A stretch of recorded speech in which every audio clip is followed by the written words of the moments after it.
விடுதலை சிறுத்தைகள்னு இருந்தவர் இன்னைக்கு திமுக ஏவி விட்டு பாயும் ஒரு பூனையாக இருக்கிறார் என்பது வருத்தமான செய்தி.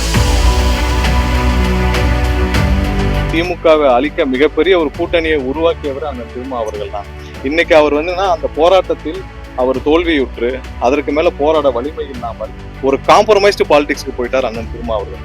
அது போனதுல இருந்து தான் பாத்தீங்கன்னா அவருடைய முக்கியத்துவமும் போச்சு. அவர் எதற்காக இந்த அரசியலுக்கு வந்தார்ன்றதும் போச்சு.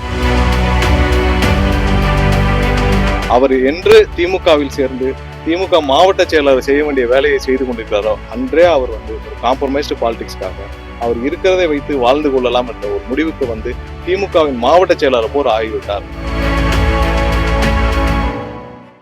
அண்ணன் திருமா மீது நாங்க ரொம்ப அதிக நம்பிக்கை, மரியாதை உள்ளவர்கள். நான் நிறைய தடவை அவர் சின்ன வயசுல இருந்து பார்த்திருக்கோம். அண்ணன் திருமா ஒரு பெரிய போராளியாக தன்னுடைய கட்சியை ஆரம்பித்தால், இயக்கத்தை ஆரம்பிச்சார்.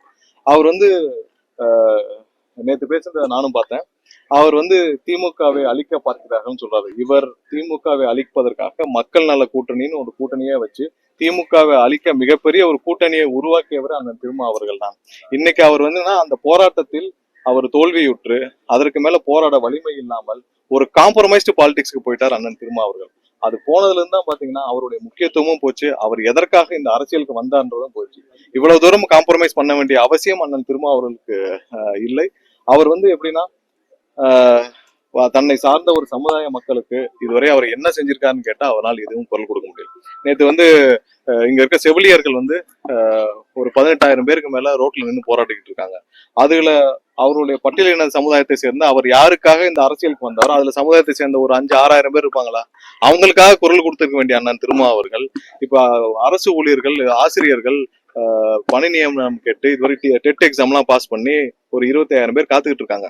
அதுல ஒரு 7,000-8,000 பேர் இருக்க மாட்டாங்களா பட்டியலினத்தை சேர்ந்தவர்கள்? அவர்களுக்காக குரல் கொடுக்க வேண்டிய அண்ணன் திருமா அவர்கள் இதுவரைக்கும் இந்த அரசாங்கத்தால் பாதிக்கப்பட்ட எந்த சமுதாய பட்டியலின சமுதாய மக்களுக்காகவும் குரல் கொடுக்காத அண்ணன் திருமா அவர்கள் இன்று எங்களுடைய தலைவர் திமுகவை பற்றி பேசினால், திமுக தீய சக்தி என்று சொன்னால் அதற்காக திமுகவிற்காக குரல் கொடுப்பது மிகவே வருத்தமான செய்தி. அவர் என்று திமுகவில் சேர்ந்து திமுக மாவட்ட செயலாளர் செய்ய வேண்டிய வேலையை செய்து கொண்டிருக்கிறாரோ அன்றே அவர் ஒரு காம்ப்ரமைஸ்டு பாலிடிக்ஸ்க்காக அவர் இருக்கிறதை வைத்து வாழ்ந்து கொள்ளலாம் என்ற ஒரு முடிவுக்கு திமுகவின் மாவட்ட செயலாளர் போர் ஆகிவிட்டார். அது உள்ளபடியே ஒரு வருத்தமான நிகழ்வாக இருக்கிறது. அவர் இனிமேல் அவர் அவருடைய இயக்கத்தை, ஏன்னா அவருடைய உங்களுக்கு எல்லாம் தெரியும், அவங்க கட்சி நிர்வாகிகள் எல்லாரையும் திமுகவினர் ஒரு பொருட்டா கூட உட்கார வச்சு கூட பேச மாட்டேங்கிறாங்கன்னா அவங்க கட்சி நிர்வாகிகள் பல பேர் சொல்லியிருக்காங்க.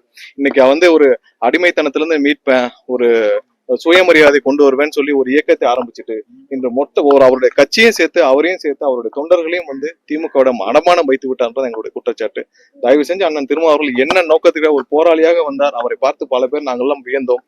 இன்று அவருடைய குறிக்கோள்னு மாறி ஒரு விடுதலை சிறுத்தைகள்னு இருந்தவர் இன்னைக்கு திமுக ஏவி விட்டு பாயும் ஒரு பூனையாக இருக்கிறார் என்பது வருத்தமான செய்தி.